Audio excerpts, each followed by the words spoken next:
Hello, Krishna. Hello. Hi, dear. Sorry, I'm at the Ford Foundation. I'm about to um, do a panel discussion on the Black Church with Evelyn Higginbotham, but Ex- not till 1:30. So I'm on, and you can see me, right? I'll be on a big screen in a minute, but I'm just on my iPhone now. okay. May I start? Yes, dear. Okay. Okay, welcome everyone to today's colloquium, which is the penultimate colloquium of this semester. We will not have one next Wednesday, but we will have one after Thanksgiving on December 6th with Carla Ribeiro presenting. Unfortunately, Professor Gates cannot be with us. As you heard, he's at a meeting with the Ford Foundation, but we are happy to have a very special guest with us as well, Dr. Hendricks, Wanda Hendricks, who served as our speaker's PhD mentor, advisor at South Carolina University. So please welcome Professor Hendricks.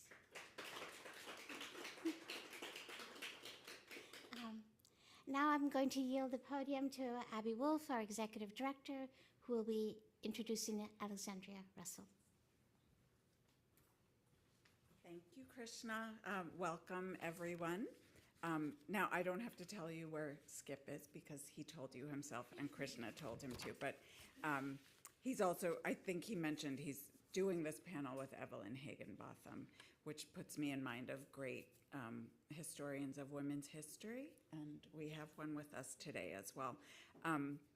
It's my absolute pleasure to introduce Alexandria Russell today at the Fellows Colloquium at the Du Bois Research Institute. In addition to being a fellow here, she is also serving as the Equity, Diversity, and Inclusion Curator at the Boston Symphony Orchestra, which I just learned when Krishna told me. So I don't know how long that's been going on, but congratulations, that's great work. Indeed, as a historian, public history practitioner, and EDI policy advocate, Dr. Russell is committed to ethical research practices that recover obscure histories and create accessible pathways for bringing diverse histories to people of all backgrounds.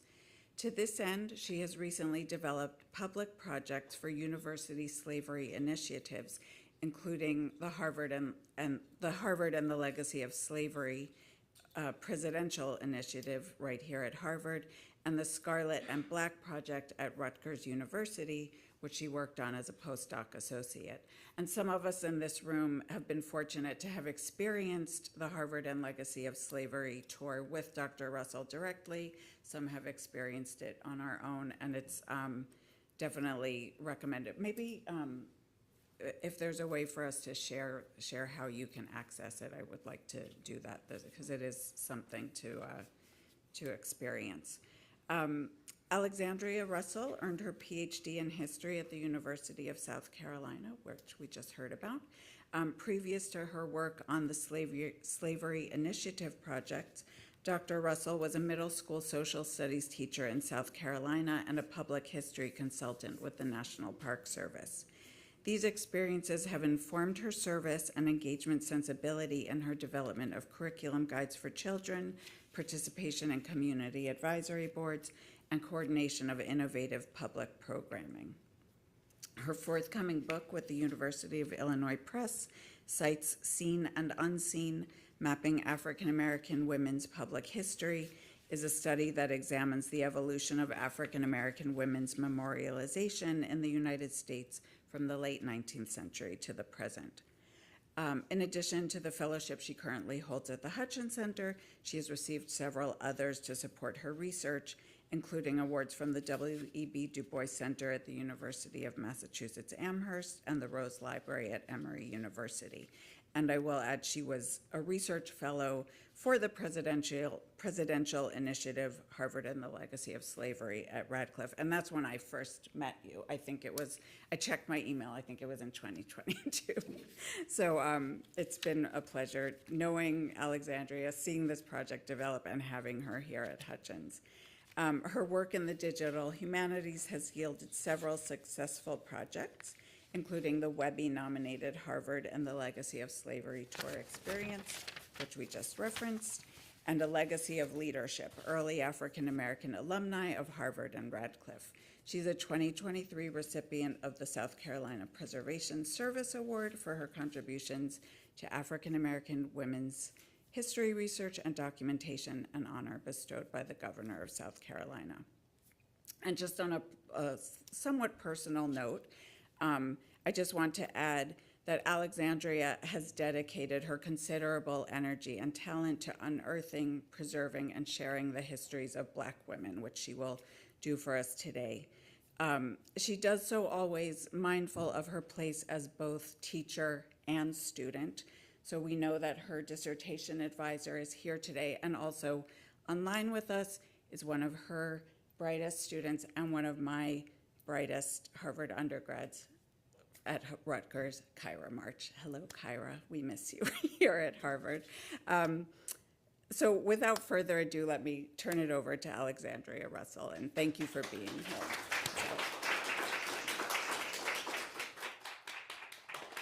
Thank you very much for that, Abby. That was beautiful. And thank you, everyone, for being here today. I'm really excited. It's truly an honor for me to be a Hutchins Fellow and to be here and be able to present my research. So I'm just really excited to hear what everyone has to say and a robust discussion that will follow the presentation. Before I begin, I do want to thank three special women in my life: my mother, Sandra McDowell, my mentor who introduced me to the field, Darlene Clark-Hine, and my graduate advisor who traveled all the way from South Carolina to be here today. They have all been an integral part of my journey as a historian, and it's truly an honor to be a part of their legacy. So let's get started. Mapping Black women's legacies, reckoning with erasure, and engaging public audiences. So I'm gonna ask you to do something that's a little unconventional. Instead of putting away your phones, I want everybody to get out your phone. Please get out your phone, scan the QR code here, or go to slido.com in your web browser. We're gonna do a live poll. And I'd like you to answer the question of who you think is the most memorialized Black woman in the early 20th century.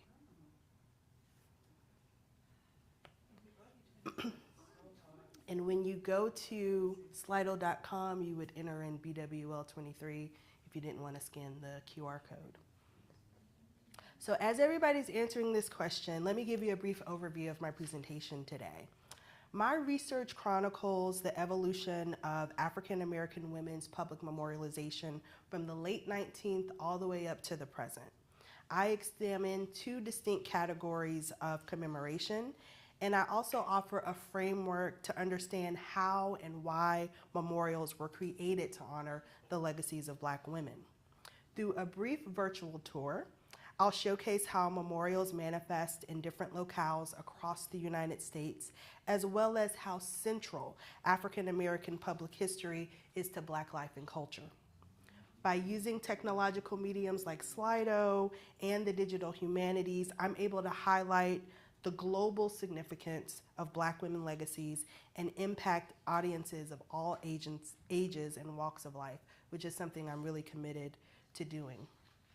So, okay, we have a lot of different votes here. Harriet Tubman. Harriet Tubman we'll talk about today, but that's actually not the correct answer. The most memorialized woman of the late 19th, early 20th century, or the Jim Crow era as I sometimes categorize it, was Phyllis Wheatley. So the 21%. So Phyllis Wheatley, who was renamed Phyllis Wheatley, her genius began in Africa. In around 1753, she began her life around the Gambia River in West Africa before she was kidnapped and enslaved on a ship called Phyllis that took her to the docks of Boston, Massachusetts. Here she was enslaved by the Wheatley family, from whom she learned to read and write. And within 16 months, she had mastered the English language and went on to learn Latin, which she later incorporated into her writings and poetry.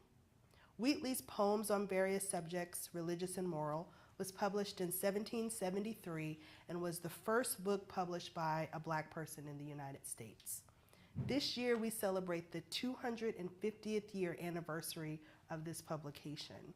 Phyllis Wheatley Peters, after gaining her freedom and marrying, died in 1784, and her writings have maintained their relevancy all this time later. As the Norton Anthology of African American Literature boasts, no single writer has contributed more to the founding of African American literature. So Phyllis Wheatley name memorials, or a public commemoration honoring a person, began as early as 1892 with clubs in St. Paul, Minnesota and Greenville, Mississippi. The most documented Wheatley name memorials of the late 19th century were in New Orleans, Chicago, and Nashville. Led by Sylvania Williams, the 1895 founding of the New Orleans Wheatley Club garnered national attention since it was reported widely in newspapers across the United States. The notoriety of leaders like Sylvania Williams helped the name memorials become distinguished organizations amongst the other clubs forming in the decade. So by the time that the National Association of Colored Women convened for the first time in 1896, there was a national presence of Wheatley organizations, which you can see here, even included Albuquerque, New Mexico. And so many of you might be surprised to learn that Phyllis Wheatley was the most memorialized Black woman of this era. I was really surprised to learn how expansive nationally her commemoration was. By the turn of the 20th century, African American women expanded Wheatley's memorialization even further through settlement houses like the Phyllis Wheatley Association that you see pictured here in Cleveland, Ohio, the P.W. Diamonds of the Wheatley home in Minneapolis, Minnesota. Fannie Barrier Williams proclaimed, "The most important undertaking among colored women is the establishment of the Phyllis Wheatley home. It was organized some years ago for the purpose of giving shelter and protection to the young colored woman." Under the banner of Wheatley's memorial brand, African American club women promoted the values that they wished to instill in future generations by providing safe havens and community organizing space. That also extended to Young Women's Christian Association branches, the most popular of the Wheatley name memorials. African American YWCA branches commemorated Wheatley while also servicing their communities and providing safe spaces for women and girls. Branch leaders made their namesake's legacy a regular part of their youth activities, including the Miss Phyllis Wheatley pageant that the Richmond YWCA pictured here hosted yearly. Because of the symbolism that Wheatley signified in African American communities, I argue that her memorialization became a brand that was used to represent and market to Black women. The Universal Negro Improvement Association made the Wheatley Memorial brand an international moniker of freedom. Founded by Marcus Garvey in Jamaica in 1914 and brought to the United States in 1917, the UNIA was a Pan-Africanist organization established to promote Black economic and social liberation. Garvey embraced Black women's involvement in his grassroots organization and highlighted their contributions to Black history in his public commemorations. Known as the Africa Ship, the SS Phyllis Wheatley's main route was planned to run from the United States to West Africa. The UNIA chose a Black woman to lead Black Americans back to their ancestral homeland. Though the SS Wheatley never materialized, the UNIA memorialized her through other means. And as you can see here, the Phyllis Wheatley Hotel became their official headquarters in New York City and opened the summer of 1922. Wheatley's commemoration extended to commercial enterprises to market products to Black communities as well. The Phyllis Wheatley Publishing Company was established on September 1st, 1925, in order to, quote, prepare, publish, and distribute reference books, textbooks, and other volumes of special interest and service to Americans of African descent. Editor-in-Chief Roscoe Conkling Bruce coordinated the company's central focus of producing a publication of Who's Who in Colored America, which would profile notable achievements of Black people. Though short-lived, the Phyllis Wheatley Publishing Company was one of the most significant capitalist ventures named after an African-American woman in the Jim Crow era. Name memorials of Wheatley were so common by the 1920s that economic branding became an extension of the work that Black club women had established decades earlier. In the late 1930s, African-American businessman George Friley decided to venture into the bakery business and formed the Phyllis Wheatley Bread Company. Now you're starting to understand why she's the most memorialized Black woman. The Detroit branch of the New York Bell Bakeries, and it was available in 7 varieties, as you can see: rye, whole wheat, raisin rolls, white sesame, brainiacs, and tea biscuits. I don't know what brainiacs is exactly, so if anybody can help me with that, I'd appreciate it. And a 16-ounce loaf here sold for 10 cents. Lily Brooks, the mother of heavyweight champion Joe Louis, was made spokesperson for the new brand. In a lengthy ad, Brooks appealed to Black mothers about the nutritional and sociological value of Phyllis Wheatley bread.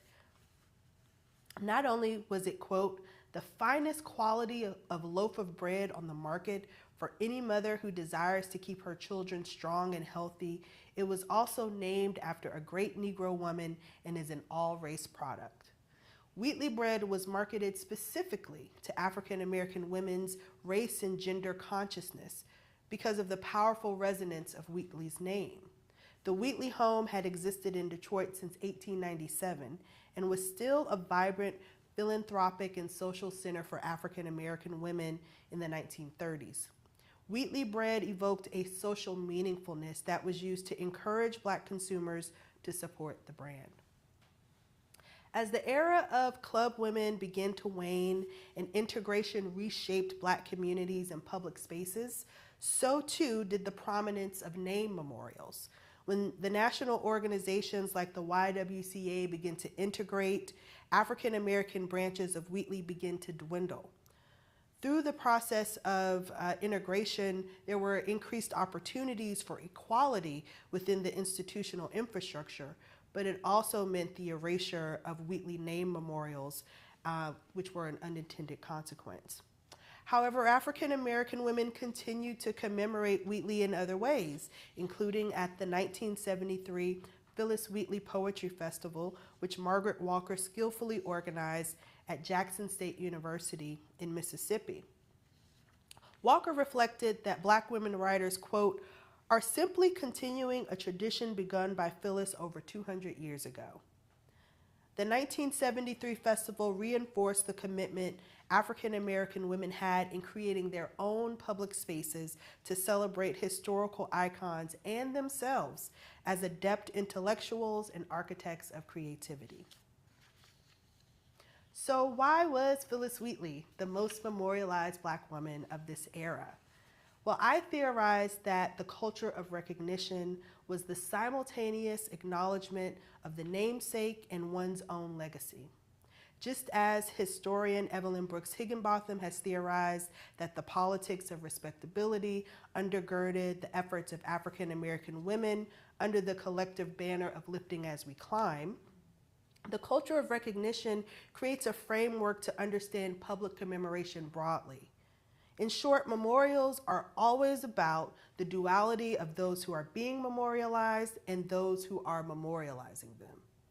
Eugenicists of the late 19th and early 20th centuries insisted that scientific evidence proved that Black peoples had diminished intellectual capacity, while Jim Crow laws relegated African Americans to second-class citizenry.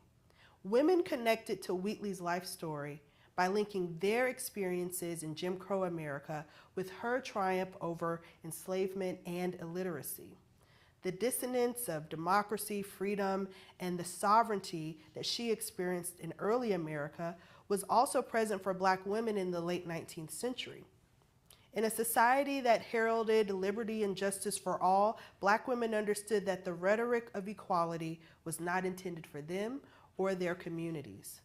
Wheatley's accomplishments as a published poet defied white supremacist conceptions of African Americans' capabilities. African American memorializers latched onto the symbolism Wheatley evoked as a powerful retort to racist imagery and mythology. African American public historians, or as I call them, memorializers and public memory crafters, developed memorial brands like Phyllis Wheatley's, which showcases how the culture of recognition manifests in different mediums that range from name memorials, like the ones we just discussed, to more traditional memorials like house museums, statues, and historical markers. So African American intellectual and historian W.E.B. Du Bois used his national visibility to support Wheatley's commemoration.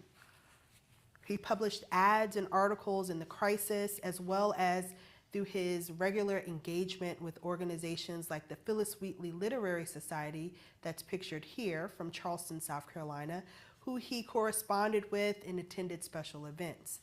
In February 1925, he expressed his admiration for the club women by noting, quote, "I am sure that if Phyllis herself could look in upon you today, she would be uplifted beyond all her wildest dreams.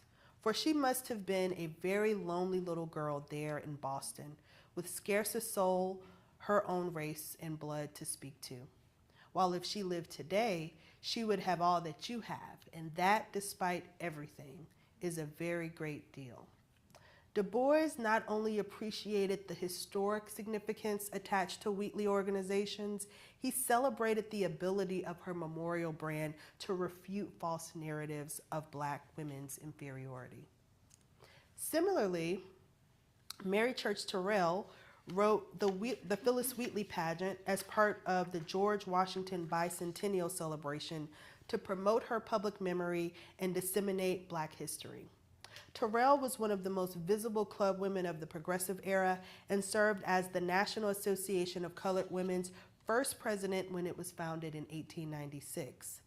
As an astute memorializer, she used Wheatley's public memory to refute negative public discourse, and her 1932 historical pageant play, based on the life of Phyllis Wheatley, centered Wheatley as an integral part of the founding of the nation.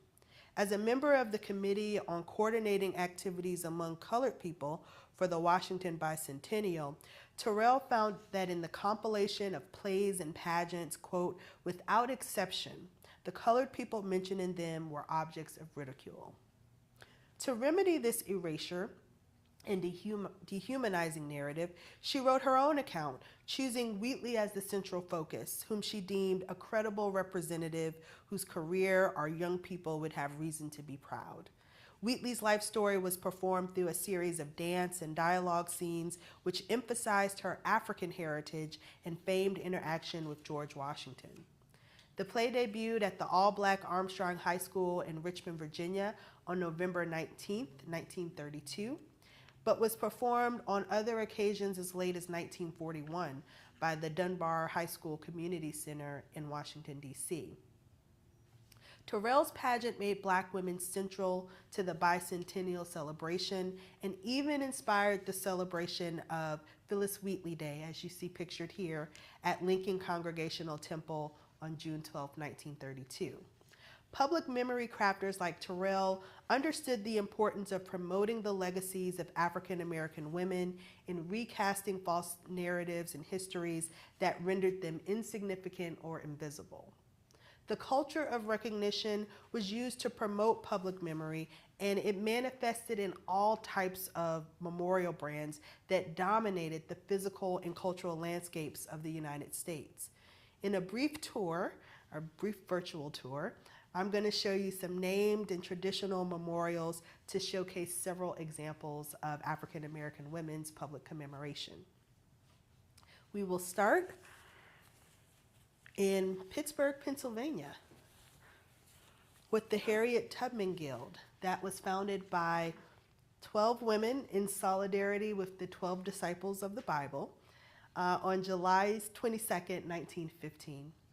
President Winona Idell Lincoln, who founded the organization in her home, is pictured here receiving an award for her years of service. Often referred to as Harriet Tubman's or Tubman's by the Pittsburgh Courier, the Guild gave philanthropic support to the elderly and the ill. Under the motto, "Deeds, not words," the organizers celebrated Tubman through the culture of recognition because her courageous and untiring deeds as a conductor on the Underground Railroad, along with her love for her race and her activities during the Civil War, reflected their own community activism. Mary Church Terrell was also a subject of commemoration through living name memorials, which celebrated the achievement of national and local leaders who club women wanted to emulate in their organizational activities.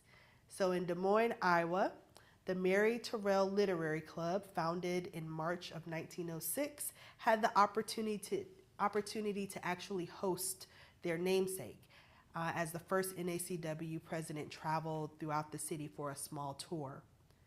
And as you can see here, she did several speaking engagements, including a splendid program that featured their presentation of a beautiful bouquet of American Beauty roses. Terrell was well aware of the club's existence, since Maud Thompson wrote to her about the club named in her honor in 1907. She went on to note, quote, "We trust the club may someday be worthy of your appreciation." And indeed it was. Name memorials attached to public buildings were used to claim public space and designate African American neighborhoods. The African American women of the Ida B. Wells Club, founded in 1893, another living name memorial, were at the forefront of crafting Ida B. Wells's public memory in Chicago. Their community activism made them central to African American political and social activities in Chicago, which made them poised to become a boisterous public advocate when the Chicago Housing Authority decided to build a new African American public housing project in the 1930s, diagonally across the street from where the pioneering investigative journalist, transnational anti-lynching activist, and women's suffragist Ida B. Wells Barnett once lived. Intrigued by this close proximity, the Wells Club successfully launched an intensive campaign to name the new public housing the Ida B. Wells Homes, a reflection of the triumph of Black Chicagoans heralded through the culture of recognition. Though the symbolism attached to the Wells homes changed over the course of the 20th century, the name's memorial ability to designate Black public space endured. The Mary McLeod Bethune statue opened up a completely new era of African American women's memorialization in the mid-20th century. A renowned educator and presidential political advisor, Bethune is widely heralded for her successful institution building and her transnational activism in the 20th century. As the first and only statue of an African American and woman, respectively, the erection of the Bethune statue in Washington, D.C.'s Lincoln Park, about a mile south of Capitol Hill, was sanctioned by the federal government and incorporated into the National Park Service. 14 years of congressional lobbying, extensive fundraising, creative collaborations, and meticulous planning by the National Council of Negro Women, led by Dorothy Height, finally culminated in the traditional memorial that marked a national shift in how African American could be publicly memorialized. African American women and their race and gendered history were legitimized through the federal government as figures of national importance and noteworthy contributors to America. Hurdling seemingly insurmountable odds, Bethune symbolized African American women's character, activism, and service broadly.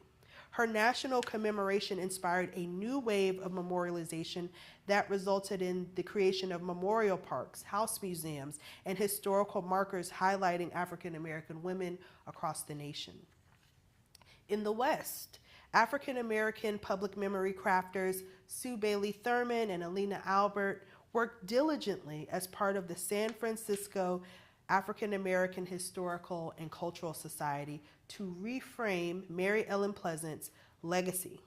They celebrated their own legacies of triumph through the culture of recognition as they reclaimed distorted historical narratives that wrote Pleasant into history as a murdering voodoo madam. Pleasant, who was an abolitionist and an economic maven, is now remembered as California's mother of civil rights in the Mary Ellen Pleasant Memorial Park that's comprised of 5 towering eucalyptus trees, and it was dedicated in February 1974. Despite it being the smallest park in San Francisco, it still looms large in the 21st century as one of the few traditional public history memorials of African American women in the West. In Indianapolis, Indiana, urban renewal plans presented a unique opportunity to both commemorate Madam C.J. Walker and to stimulate the local African American economy.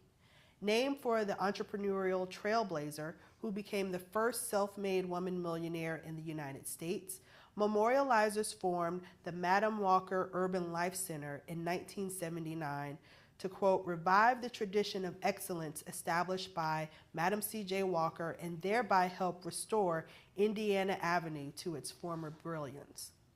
The ULC was focused on preserving the legacy of Walker and reigniting the culture of recognition for African American economic empowerment in the Midwest, as federally sponsored urban renewal threatened to erase the history of the city's most important cultural icon. Renamed the Madam Walker Legacy Center, it remains the only public history site in the United States centered around an African American woman's legacy that simultaneously promotes economic empowerment, performing arts, community organization, and African American cultural heritage. Since the South is home to the most traditional memorials of African American women, it is not surprising that the only state-supported historic site of an African American woman is in North Carolina. The Charlotte Hawkins Brown Memorial Site is located in rural Sedalia on the former campus of Palmer Memorial Institute, a school that Brown founded in 1902. In addition to her educational activism, Brown was also a national leader in the club women's movement and an industrious advocate for African American children. Along with Brown's home, Canary Cottage, that's circled in red here, the campus is comprised of over 10 extant buildings, including student dormitories, faculty housing, classrooms, dining hall, a tea house, and the teacher's cottage, which has been transformed into the visitor center. Other preserved areas on the campus include Brown's gravesite, which you can see pictured here, along with a multi-purpose athletic field where the 500-foot high water tower that bears Palmer Memorial Institute can be seen from miles away. Catalyzed by her niece Maria Cole, who's standing by her gravesite, and an enthusiastic network of alumni, Brown's memorialization provided a distinct opportunity to showcase the history of African American education. The Brown Historical Foundation deftly parlayed their political capital into establishing a lasting traditional memorial of the educational activists funded by the North Carolina General Assembly with bipartisan support. So now that I've taken you on a virtual memorial tour, I want you to think about some place back in your hometowns where you're from, and I'd like you to type in the name of a woman who is memorialized where you're from. And again, you can scan the QR code, or you can type in BWL23.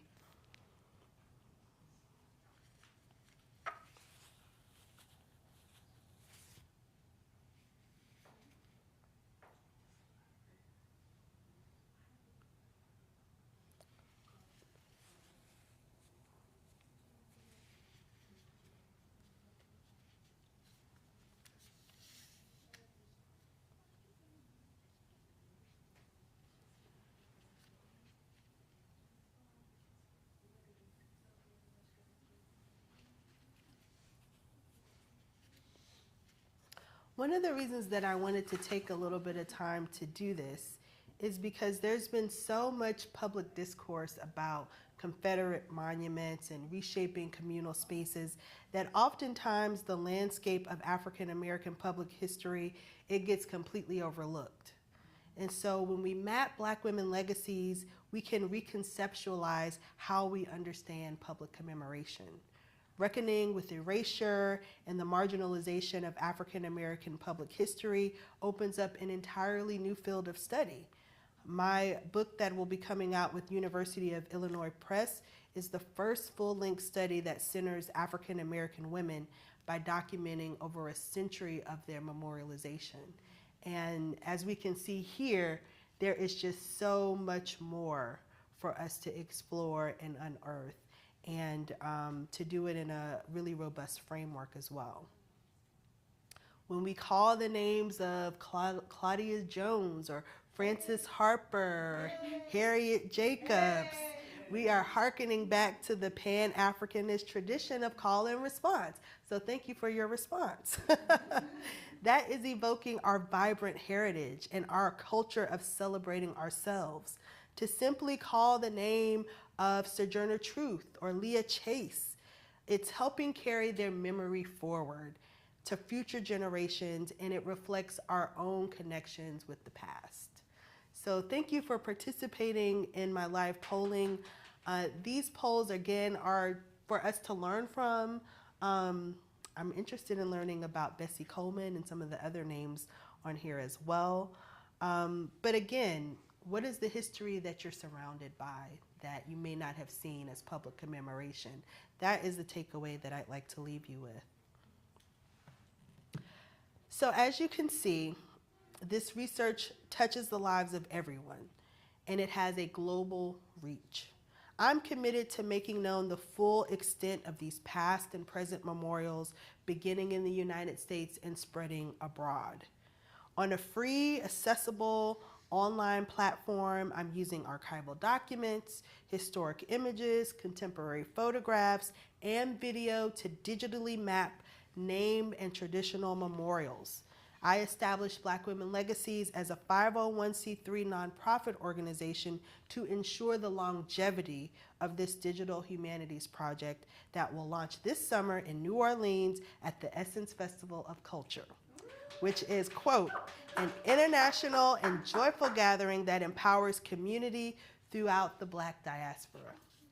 This project is going to bring much needed awareness to the sites that are seen and unseen. Less than 1% of National Park Service units are centered around the legacy of a Black woman. And the recent National Monument audit by the Monument Lab found that only one Black woman, Harriet Tubman, was among the top 50 people with the most public monuments in the United States. This perceived invisibility and marginal recognition have led many to believe that African American women are simply not a prominent aspect of public history. Even though my research reveals the robust landscape of African American women's public history, their representation compared to men is remarkably low. So today, I am here to emphasize that the lives and the legacies of Black women matter. As a community, we have the opportunity to reckon with erasure, to engage public audiences with the history that surrounds them. Our involvement with public commemoration showcases the simultaneous recognition of ourselves and our quest to acknowledge the power of the past in a contemporary society. Our hope is that people of all ages and backgrounds, including tourists, teachers, community organizations, and families, will be positively impacted by mapping Black women legacies. Thank you.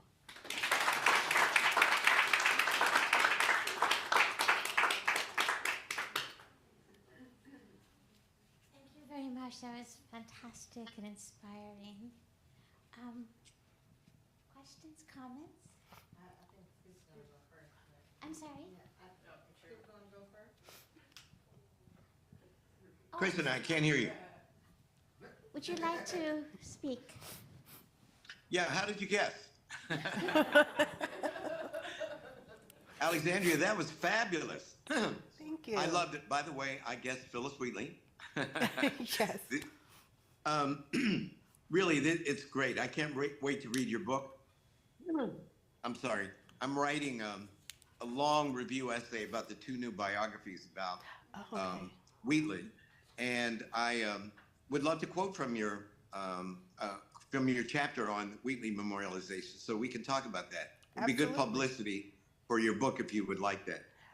Yes, sir. I would. I grew up in the hills of West Virginia, and in this little tiny town called Ridgely, West Virginia. I was born in 1950. Until schools integrated in our county in 1955, there was a Phyllis Wheatley High School, all colored high school. And Ruth Simmons, if you read her new memoir, graduated from Phyllis Wheatley High School down there in, somewhere in the in the midst of Texas. So as you know, I've thought a lot about Phyllis Wheatley, and I'm wondering though what happened to, if Phyllis was number one from say 1890 to 1930 or 1940, what happened to her? Who replaced her? Was that Harriet Tubman? And why do you think she fell off? Because this overlaps with the time when literary critics start beating her up for writing "'Twas Mercy Brought Me from My Native Land," and she then becomes the biggest handkerchief-head poet in the history of the Black tradition by the time you get to the Black arts movement. Mm-hmm. So I'm very interested in those 2 diametrically opposed trends, as it were, in the memorialization of our dear Phyllis Wheatley. Sure. Well, thank you for that question. So she doesn't really get replaced, so to speak, but I would say that what Phyllis Wheatley is to the late 19th and early 20th century, Mary McLeod Bethune is to the mid to late 20th century. What happens is people start learning more Black history. There's more women to be memorialized, and there's a larger scope of knowledge in terms of memorials. And the dynamics that made the Wheatley brand such a powerful resonant amongst Black women and Black communities was changing with the tide of civil rights and the Black Power movement. And so that's why the 1973 Phyllis Wheatley Poetry Festival is a really good moniker of a transition. And so Black women are still at the forefront of commemorating and claiming Wheatley's legacy as relevant to their own. And that kind of shows the transition of the name memorials to more so promoting her public memory. And so that's what accounts for that. But I will say Harriet Tubman, I didn't mention all of this today, she is a forerunner. And I know she was the most popular poll for the first question. She's the first Black woman to have a traditional public history memorial. A plaque is mounted on the Cayuga County Courthouse in Auburn, New York, and it was put there in 1914, a year after she died. She was the first Black woman to have a house museum created in her honor in 1953 in Auburn again, and then she became the first Black woman to be on the Black Heritage Series, the longest running U.S. postage stamp series in the Postal Service in 1978. She also has the national parks named for her in 2 locations, in Cambridge, Maryland, and in Auburn, New York. And, she was slated to be on the $20 bill. So, and in the Monument Lab's analysis, she was the only Black woman listed amongst the top 50 most commemorated people. So she is an important person as well in the overall context, but there was not as many different types of memorials, and it didn't have the national scope and range that Phyllis Wheatley did. There's a statue to Phyllis in the south end of Boston. I'm sure you've seen, right? Yes, on Commonwealth Avenue. Yeah, I guess that's technically the south end.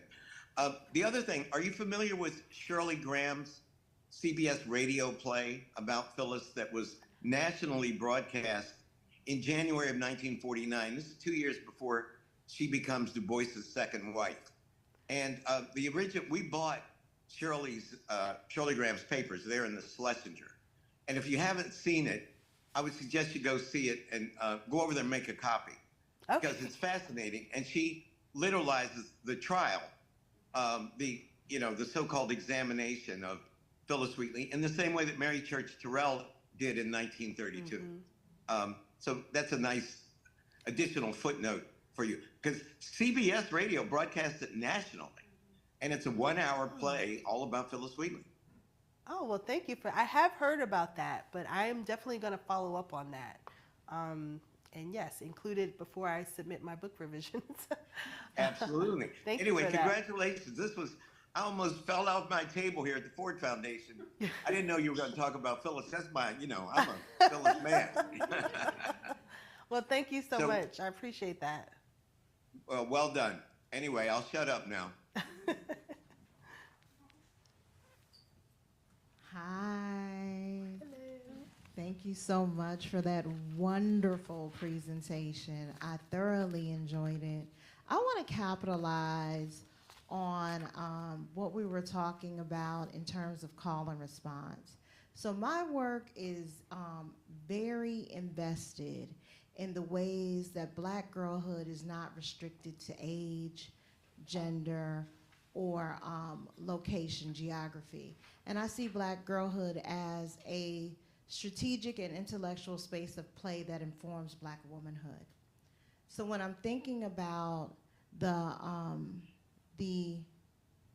I just forgot it. I forgot the word. I should have been reading from my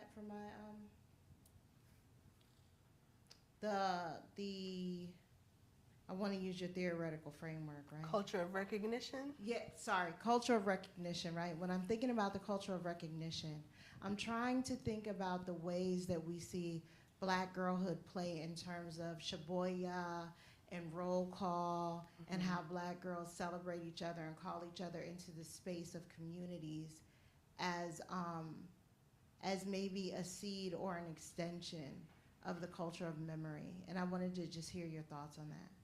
Yeah, absolutely. I mean, in the absence of like a lot of finances to be able to create these traditional memorials, it was about calling someone's name.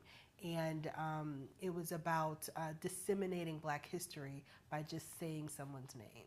And so that's very much a tradition that older Black club women fostered with younger women. There are younger iterations of the clubs. So in addition to like the Miss Phyllis Wheatley pageants and things like that, there were like the junior Terrell clubs or junior YWCA, or there were the girl reserves within the YWCA clubs that really was the older generation espousing history and memory to younger people. The shaboya and roll call is, I feel, much more a peer-to-peer recognition of each other. So certainly an extension modeled, in their own peer networks of recognizing and celebrating themselves. And it wouldn't be surprising that, for the Mary Church Terrell Club, for example, there was the MC2, the MC3, and so there were several generations of these club women that extended to the 1970s. And so they would have had those peer-to-peer connections, the club women to children connections, and then they would have established those traditions for other generations. So it's very much a part of that network, just in a different framework. Thank you for the question. Hi, thank you so much. So I was 8 years old when I found out you were a middle school teacher, and it makes so much sense, right? Because the pedagogy of how you share this presentation and the interaction, all of it it's just, thank you for that. I really appreciated that. Quick question and then a deeper question, and they both sort of build on what Skip had shared earlier. So my understanding, and I could be wrong because I've been out of the literary world for a while, is that in the court of public opinion, the world was sort of 50-50 on what Phyllis Wheatley meant by "'Twas mercy brought me from my pagan land," right? And some folks believe it was a subversive, sort of ironic move to really call out white supremacy and colonialism. And then other folks are like, nah, she just drank the Kool-Aid. And so I'm wondering, based on, you've done much more extensive research than I imagine most of us in the room on her work, wondering what your, I guess, interpretation is of that particular poem in light of understanding her work and her life. And the second question is, again, from sort of an educator perspective, And I'm thinking about that first sort of exercise where most folks in the room, and again, probably in the country, maybe in the world, had thought that Harriet Tubman would be the most sort of recognized and memorialized Black woman in history. And then seeing that it's Phyllis Wheatley, I'm wondering, based on the work you've done and your research, how do memorials seem to play a role in sort of the collective teaching and understanding and even resonance of Black history? So does having these parks and these plaques and these sculptures make people think about these women more, make them research and learn more? Or is it sort of independent of what actually happens in classrooms and in conversations? Okay, great questions. Thank you. Okay, the first question about Phyllis Wheatley's poetry. I want to say that it was a major part of the Club Women's activities. They had pageants, they had oratorical competitions, they had literary groups where they, read her work and they talked about it.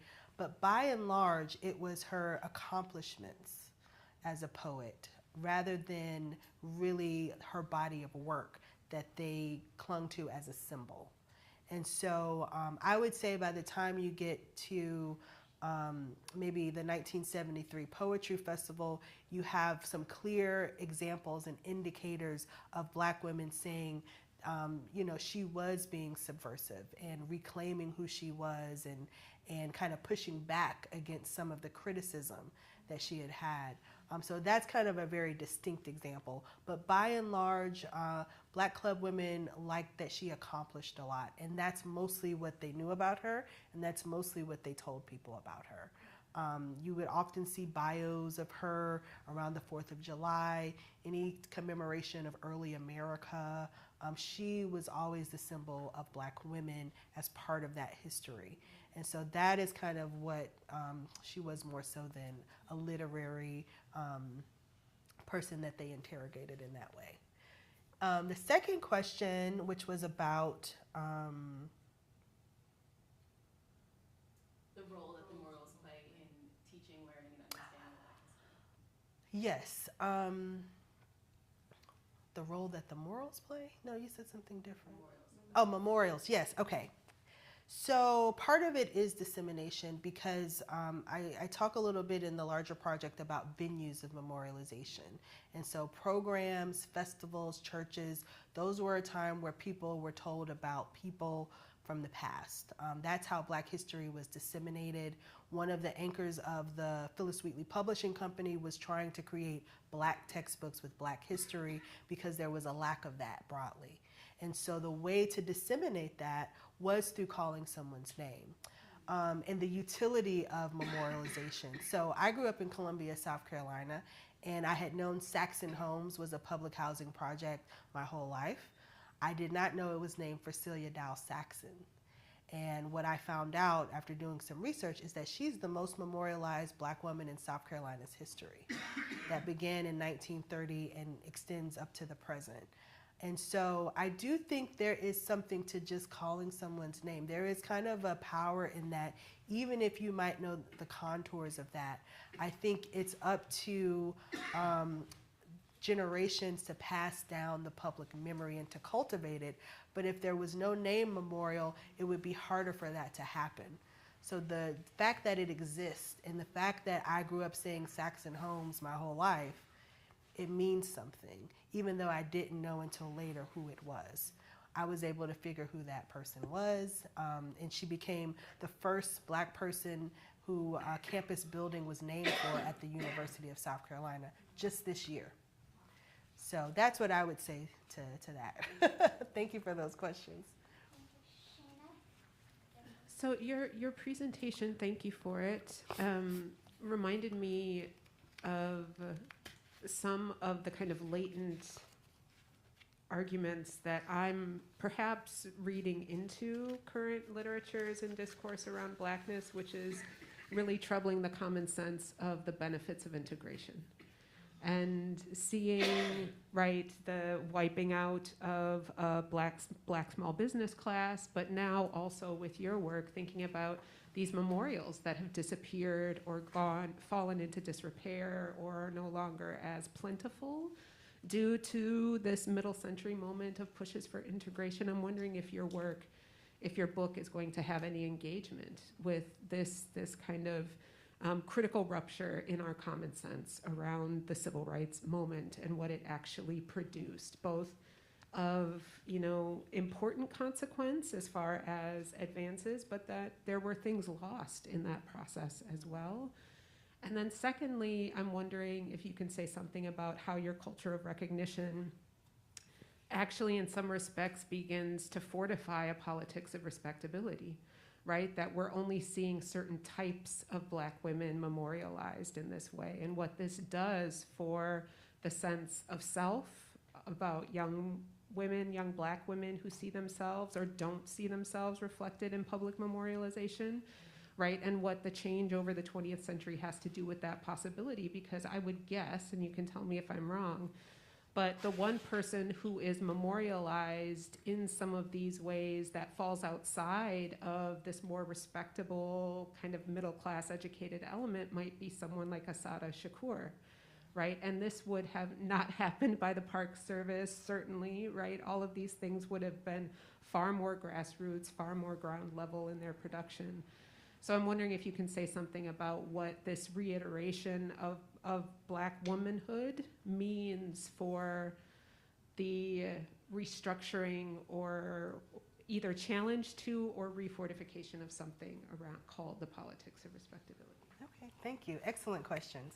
The first question, integration, urban renewal, is a little bit ironic in terms of commemoration. So in many cases, memorials, name memorials were erased, like the Celia Dow Saxon School in South Carolina, for example. It closed because of integration and was never renamed or rebuilt or anything like that. Several branches of the Phyllis Wheatley YWCAs were closed permanently, like in Asheville, North Carolina, where they integrated, and so it erased that name memorial. But in other instances, like in Indianapolis, Indiana, urban renewal allowed for things to be saved. And so the Walker Theater benefited from the urban renewal federal funding that was available for like a $4 million restoration project that otherwise would have not happened. And so there's this dichotomy to changing and shifting space that allows for erasure in some cases, but also preservation in other instances. And so that's why I like to consider it more of an evolution. And then sometimes name memorials are folded into other things. So another example, the Wheatley YWCA is no longer in existence, but there's a Wheatley branch of the public library. And so there are different iterations of name memorials. And so it's really just a reshifting, a reshaping of public space.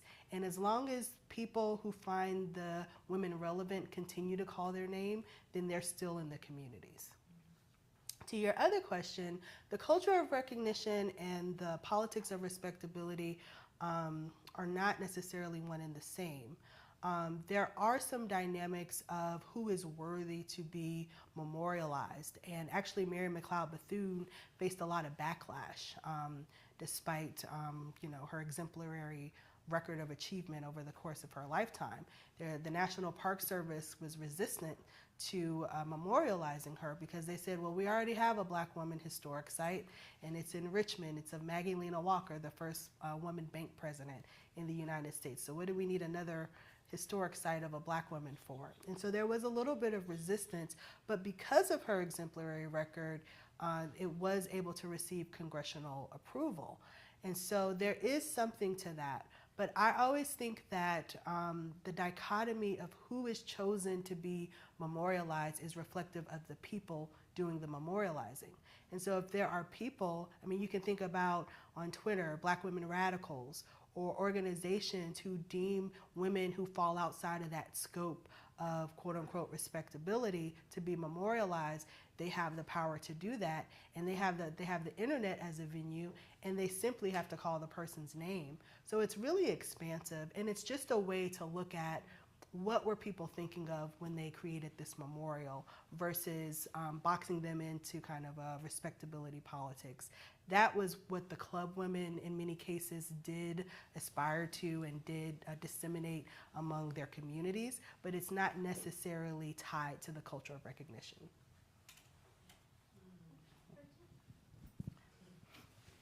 Thank you for that presentation. It was really wide-ranging and amazing to see all these different archival documents that you, in the presentation was wonderful. As someone who works in the 19th century, I also was thinking about the ways in which I think a lot of this work of memorialization is often at the periphery of sort of like my own work, but I don't directly engage with it. So I just also appreciated the way that you're bringing these memorializations into the center, because there is a way in which I think they can be marginalized, right? So I really appreciated that. My question is very specific. I have been really fascinated by the slippages around Phyllis Wheatley's actual name across history. And this is something that begins like as early as Jupiter Hammond's poem when he addresses that address to Phyllis Wheatley. The broadside printing of her name is misspelled. And I always think it's so ironic because that poem is actually so like, it's such an intimate engagement with her poetry. It riffs on particular lines drawn from her poems. It's like wrapped into, scripture in this certain way, and yet her name is misspelled. And that happens throughout the antebellum period. In my presentation on Wheatley later, I'm going to talk about another misspelling in the antebellum period. And it was so striking to see the misspellings or different spellings in your documents or in this history as well. Do you have any thoughts about the Y versus the I, the EY versus, because it seems a lot of misspelling. But also, as you pointed out, this was not her name, right? We know that she had another name, and that we don't know that name, and she was renamed. And also just thinking about her being named after the ship that she, after a slave ship. There's just, I think, a lot to be done around the politics of her name, and I'm curious what you think about those slippages. Thank you. That's an excellent question. I don't consider it as a misspelling. I'm kind of tomato, and it was so prevalent in both forms. I know there was a school down in Houston, Houston, Texas, maybe 5-6 years ago, said, we spelled Phyllis's name wrong, and we've got to revamp everything and spell it with an I instead of a Y in the middle. And I don't consider it a misspelling. I just think people spelled it how they thought it should be spelled. And it wasn't a correct or incorrect way. All the women were a part of the National Association of Colored Women, and so they just chose a Y or an I. And that's kind of the conclusion that I've come to on that. I think that our current moment, her commemoration in the 21st century, is a little different because we as memorializers and public memory crafters and historians are very much interested in the interiority of Black women. We're interested in Phyllis Wheatley as a mother, as a wife, as a friend. We're interested in her life and who she was beyond what she represents as a symbol, beyond her poetry. And so that's why we call her Phyllis Wheatley Peters within the last 5 to 10 years versus just Phyllis Wheatley. So it's really about the people who are commemorating versus kind of a conventional standard of spelling or misspelling. So. Thank you so much, Alexandria. I absolutely loved your presentation and how deeply important your work is. My wife, middle school teacher for 18 years, and the reality of how important it is that there are sites that children go to on their school trips. I'm really excited that your book draws attention to that, because I don't know that that receives the financial need that it requires. I'll give you an example. So I've done all this work on the first African-American woman who ever wrote a novel, Hannah Grass, right? There's a site, there is a building in Bertie County that still exists from that plantation. I reached out, I was just set, like, we're gonna make this a historic site. I realized, no, you're not. So I reached out to Michelle Lanier, who's the head of historic sites, African-American, brilliant woman, and she's like, don't even try. Don't even start trying, because it took us 20 years to open the Thomas Day House, and we don't have the funding to cover any of our properties.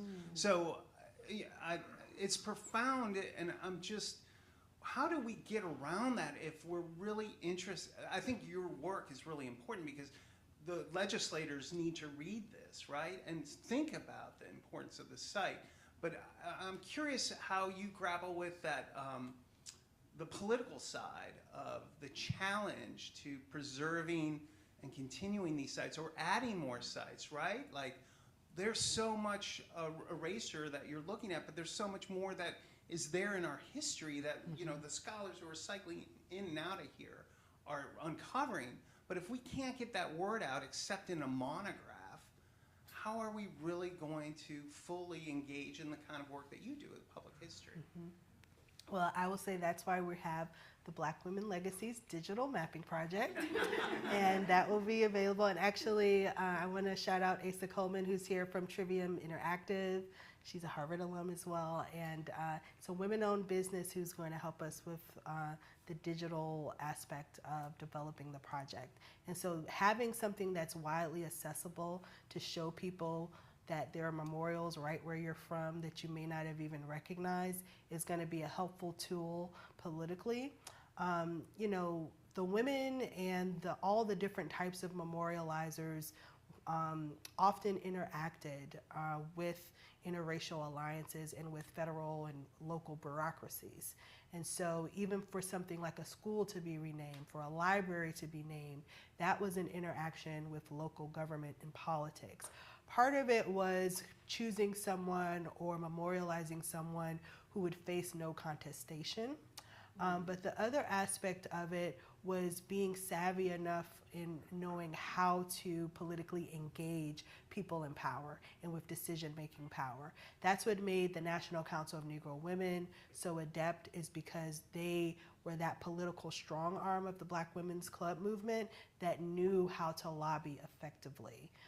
It took a lot of time, it took a lot of money, it took 14 years, and so things take time. But in the meantime, there are other memorials. There are living memorials. There are, you know, named memorials. There are other ways for people to be commemorated outside of a museum or a marker. And that's one of the things that I like about reconceptualizing what we think of as public history, because we're not always going to have the house to commemorate someone, or it may take us a decade to get it. And so what is it that we can do in the meantime? Well, we can have the annual handicraft dinner where we talk about her life and we teach young people and we do something to commemorate her in that way. And so those are the types of things that I think would be effective. And for people who have the heart and the political advocacy to go and lobby for memorials, I think this will be a useful tool for them as well. And something that Alexandria didn't add is we're in the process now of, as of today, actually, maybe Hazuma, I'm not pronouncing her last name correctly, she's Kosa, but she was from Winston-Salem, North Carolina. And for any of you from the South, it's R.J. Reynolds country. And so R.J. Reynolds' tobacco country becomes globalized during her lifetime. And so Black Women Legacies, the 501c3 that Alexandria has created, is helping to sponsor, and I wrote the application, but it's helping to sponsor a historic marker to go up in front of her house. And the politics of that is something that she and I have been in conversation about for a long time. So I have a proxy there at the meeting today so that I could be here, who is pitching this to the Forsyth County Historic, the Historic Resources Commission, and the committee that will vote on whether a marker will go up. She was a global figure. She was a local and a global figure, which is somewhat problematic because she was a global figure. And so they don't necessarily know her from the local aspect, because she was very, very prominent, comes from a very prominent Black family in Winston-Salem, hence goes back to the politics of respectability and understanding how to negotiate with the city. So I just want to interject that, and I'm sorry if I'm interested in somebody else's question. So the politics of all of this is always foremost in our minds, and especially with this marker, because this is the first marker that Black Women Legacies, this nonprofit organization, has actually been engaged in. And so we are negotiating with city officials in a way that I've never done before, and Alexandria has been able to. Exactly, thank you. Alexandria, we have 4 more questions and 1 comment. Do you have enough steam? I sure do. Thank you so very much, Alexandra, for this beautiful talk. And I'm just so impressed by what has been happening here. And one of the things that really struck me, and then that's just a comment, and then I'll come to my question, is when you were asking, like, whom can we think of women in our hometown? And I was thinking, in my little hometown, there's, not to my knowledge, a single statue or something of a woman. And then the bigger town where I went to high school, there was Käthe Kollwitz. But I'm just thinking that the underrepresentation of women in these, statues and other ways of publicly memorializing them is striking, and I never even was aware of that as much as your talk made me. At the same time, I'm totally impressed by the work that's been done and by the almost omnipresence of these kind of memorials that are here everywhere. And so I was wondering, in your larger project, do you also sort of look at the history of this commemorialization of Black women? Is it, for example, specifically successful because of the Black Women's Club movement and these kind of concerted efforts? So I was wondering if there's, for example, if you look at these memories, like the one story is like, which memorials were really brought about by other Black women or by the Black community, which memorials were brought about sort of with government help and government money, because as Greg pointed out, financing plays a huge role in this. And ultimately also, how does the memorialization of Black women compare to other groups? For example, famous Black men or Hispanic women, Asian American women, white women. Is there, of course, this is from your presentation, one has the feeling that the Black community, especially Black women, have done so much and have been very successful. But I don't know about, the whole comparative aspect of that. So I was wondering if you can comment. Okay, well, thank you for that question. I'll start there with the comparative aspect. One of the intentional methodologies that I use is to just center Black women and to center Black communities. And so I don't really do a lot of comparisons with other groups because Black women are the people that I'm focused on and talking about. I will say though, just in the research, I have looked at how Black men are compared or memorialized versus Black women. So when we think about the Black Heritage series, the postage stamp, Harriet Tubman becomes the first Black woman in 1978. There were 4 other Black men that began in 1940 with Booker T. Washington that were on U.S. postage stamps before her. And so in that way, you can kind of see some of the dichotomy. But overall, I'm really just showing what's there. When I talk about the National Park Service, I can say less than 1%. I'm not really doing that in comparison to different groups of people, but just within the whole structure, less than 1% of all National Park Service units commemorate a Black woman's legacy or centered around a Black woman's legacy. I would also say, to think about other ways to understand commemoration.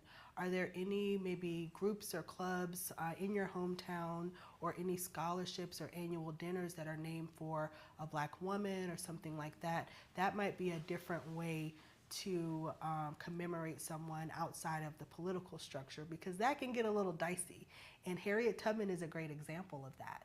So in 1914, when that historical plaque is put on the Cayuga County Courthouse, it is the white Auburn citizens who are at the forefront of that. There are Black club women like Mary Burnett Talbert who are heavily involved in Booker T. Washington as well, but primarily those are white memorializers who are commemorating Harriet Tubman's legacy. And they do it in a way that African Americans probably would not have done, by trying to capture her dialect in the speech of the plaque and by the picture that they chose to commemorate her with. And so you can see that there's a little dichotomy in that. African American memorializers were kind of asked, well, what are you guys going to do? We've put this plaque on here, what will you do? There was a hope that there would be an actual statue in New York City, because they felt more people would be able to see a statue in New York than in Auburn, but funding was an issue. And then it came the decision to spend the money on a gravestone marker or the statue. And so it took a long time for them to raise just $175, and they used that for a gravestone monument versus a statue.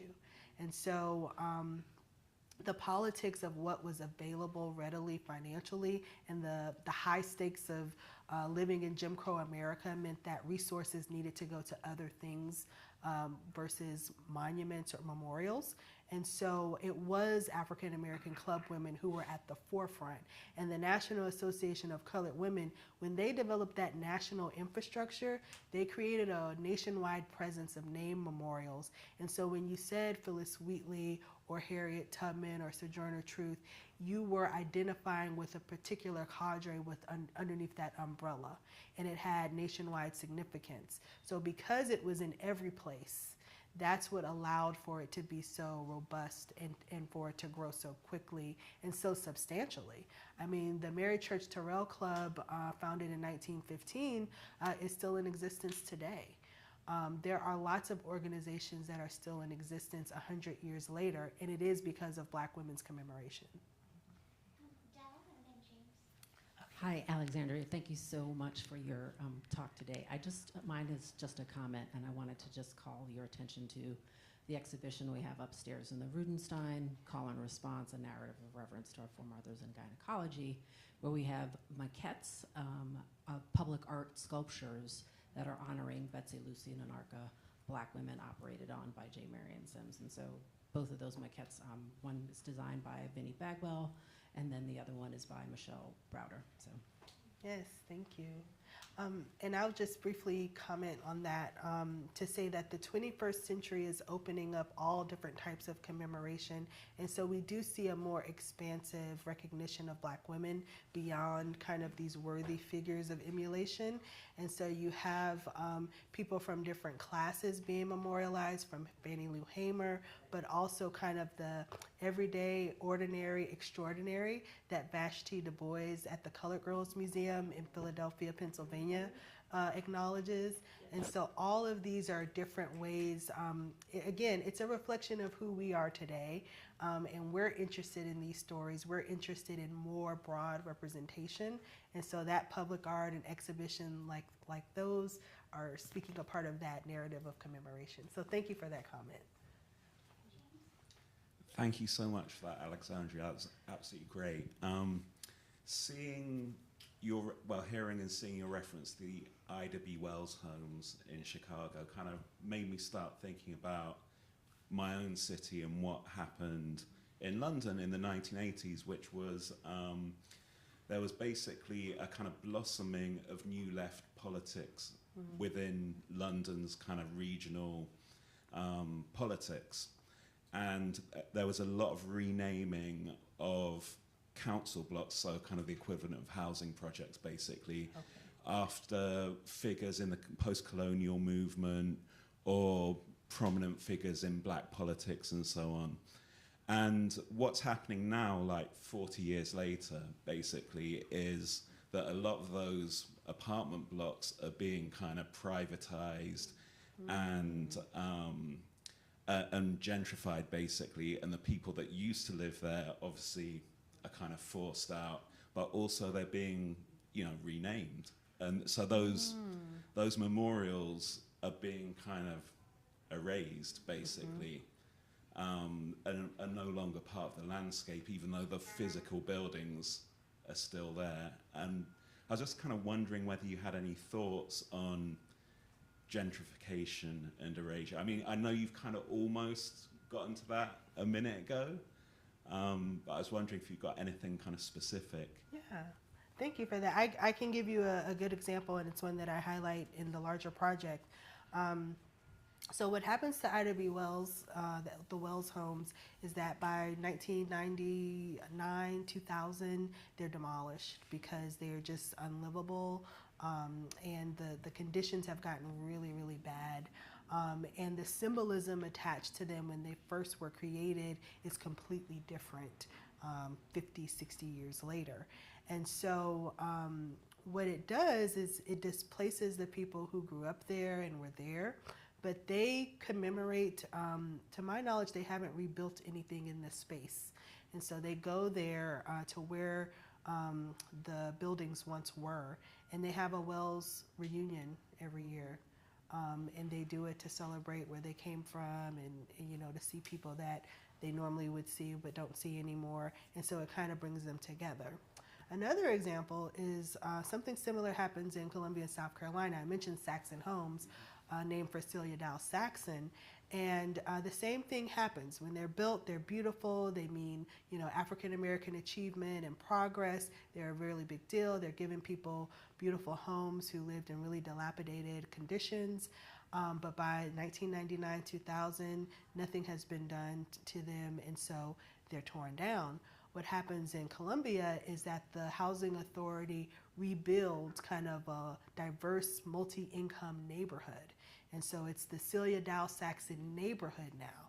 It has a shopping center, it has a health center, a recreational center. The streets are named after African Americans from Columbia.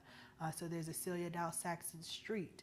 And so what they have done is taken her name memorial and revitalized it through public housing to show what public housing means in the 21st century.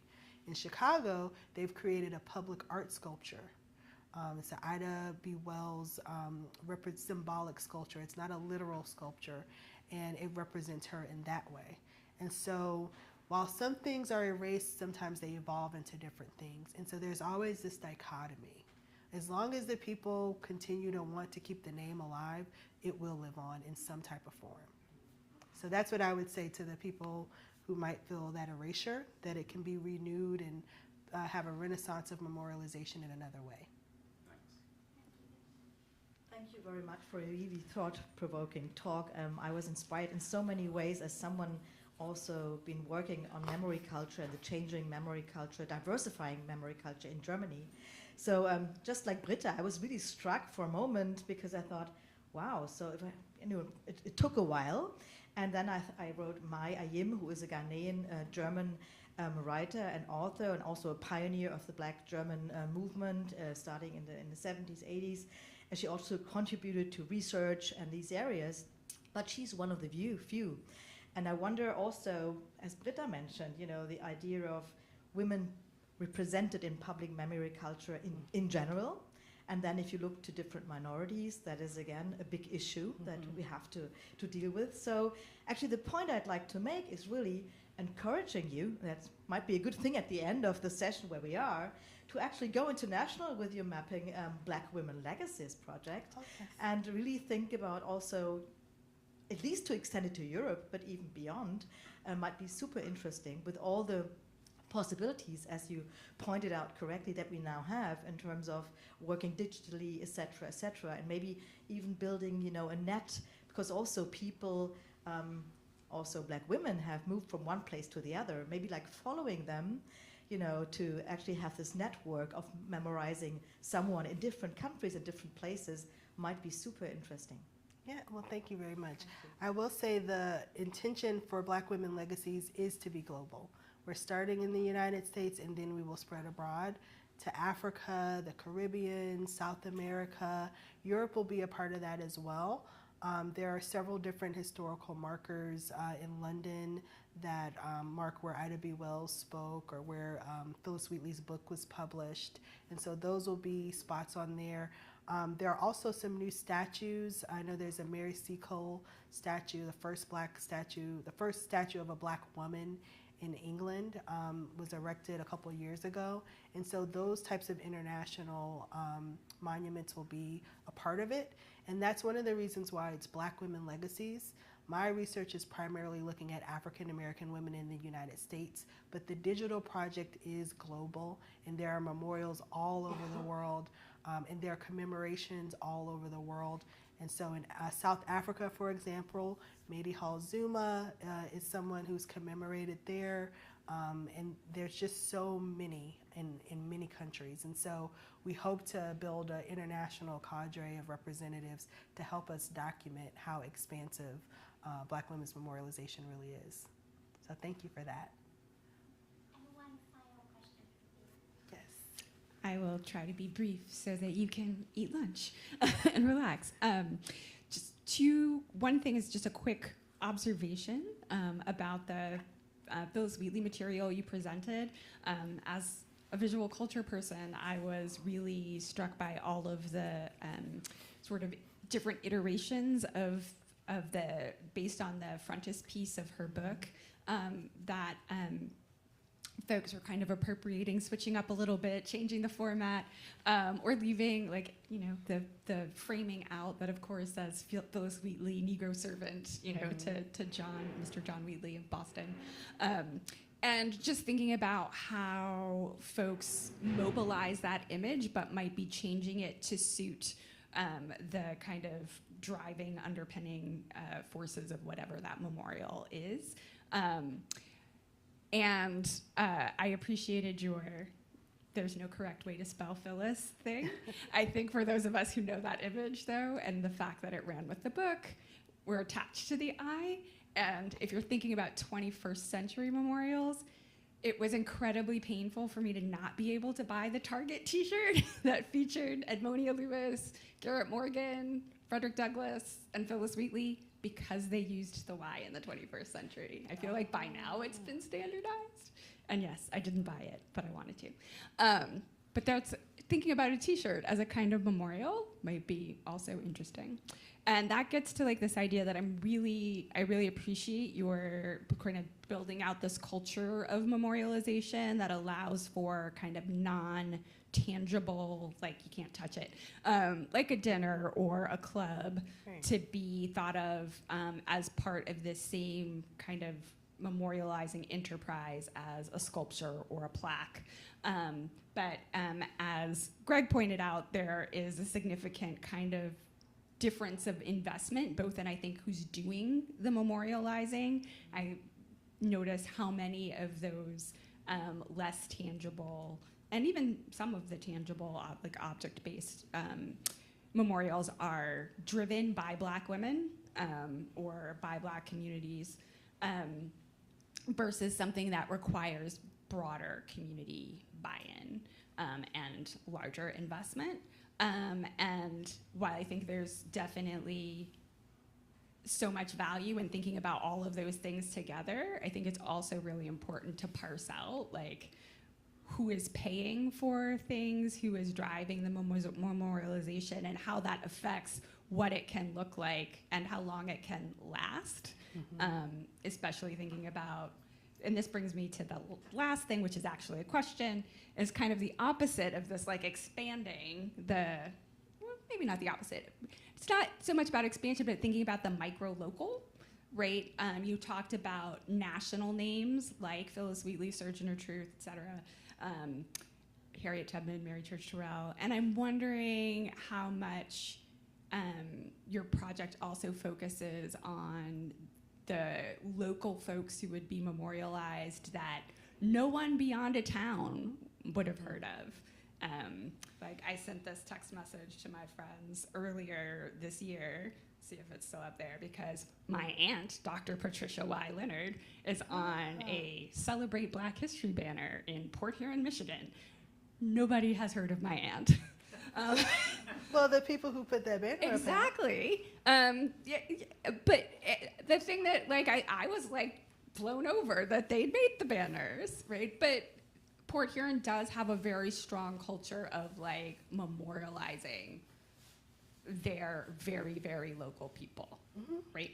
And so thinking about how the micro-local affects who gets memorialized, and even if you bring it out to New Orleans, I was thinking about the fact that the only Black women I could think of immediately who got memorialized were all related to music or food.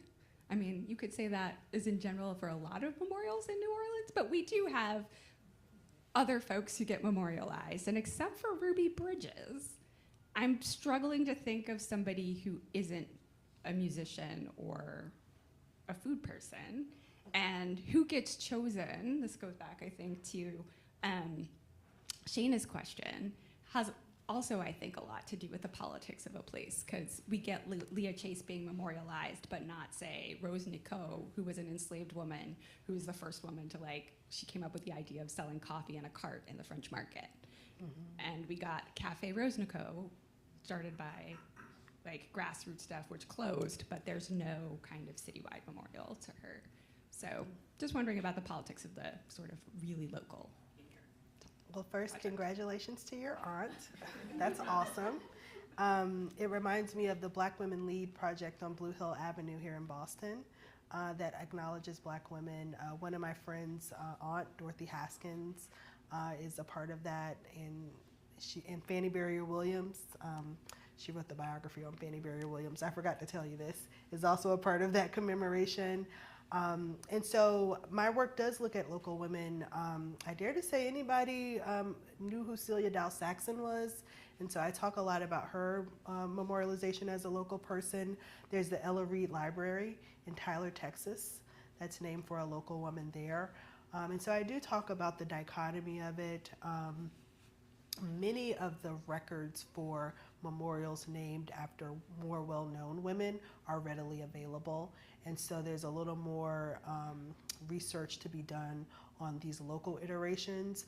Most YWCAs were named for Phyllis Wheatley, the African-American branches, but some were also named for Mary McLeod Bethune, and other chapters were also named for local women. And so that's another iteration of how they're represented. So yeah, there is this kind of, when I first started to conceptualize, it was the local, state, and federal. It's all really local in many ways, but it's about the commemorators, it's about the memorializers versus the women who are being memorialized, because they are the people that are putting them up for these different commemorations. So it's not so much about decision-making power every time. It's really about who are the people that mean the most to people who are commemorating. Who are the people who are calling the people's name. That's how all of these things get pushed to the forefront into the public sphere. And then I will offer you lastly, it's okay. I don't think Phyllis's name is misspelled. I might go buy that. So yeah, I would say, buy that t-shirt and send me the link so I can get one too. I have to get it on eBay now. It was from several years ago. Oh, okay. But yeah, I would just offer that. There are many ways in our language, our culture is polyrhythmic, and so that's how I see Phyllis Wheatley's name. So thank you all so much.